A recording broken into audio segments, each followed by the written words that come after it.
à durée indéterminée en fait, parce que Voilà. la justice, dans ces cas-là turcs, s'adapte et s'arrange en fonction de ce qu'ils veulent faire. Vous faisiez quoi de vos journées, Mathias Depardon?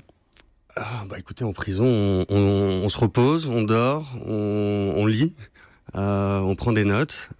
J'ai eu, après 3 jours de détention, un crayon et du papier. J'ai eu, après le 4e jour, des livres qui m'étaient apportés par mon avocat. Donc voilà. Vous pouviez parler à vos proches, parler à votre maman qu'on a vu venir vous chercher? Non, j'avais droit seulement à deux appels hebdomadaires par semaine. J'ai pas eu droit aux visites consulaires qui n'ont pas donc été octroyées à l'ambassade de France pendant les 2 premières semaines également. Donc j'avais très peu de visites. J'ai eu 2 visites de mon avocat la première semaine. Et donc voilà, deux appels hebdomadaires par semaine. Vous avez eu peur pendant ces 31 jours? Il y a un petit syndrome Midnight Express, non? Vous vous dites, j'en sortirai jamais ou pas?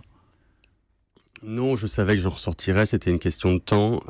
Néanmoins, j'ai commencé cette grève de la faim pour essayer d'accélérer ce processus de libération. Vous avez fait 6 jours de grève de la faim. J'ai fait 6 jours. C'était une semaine qui était assez...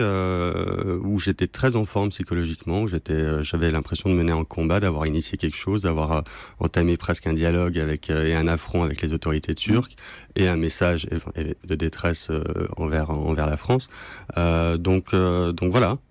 Et qu'est-ce qui fait qu'à un moment, on vous libère? Vous le savez? Vous l'avez compris? On vous l'a expliqué? Non, ça a été un marathon psychologique. Il y a eu à plusieurs reprises, j'ai eu l'impression de sortir dans les 48 heures. Lors de la première visite consulaire, il m'a semblé que j'allais pouvoir, et lors de cette première rencontre au sommet de l'OTAN entre Emmanuel Macron et Recep Tayyip Erdogan, lorsque ça a eu lieu, c'était donc le dernier jour de ma grève. J'avais l'impression que dans les 48 heures, je serais libéré. Or, je suis encore resté 2 semaines de plus. J'ai été prévenu 1 heure avant ma libération.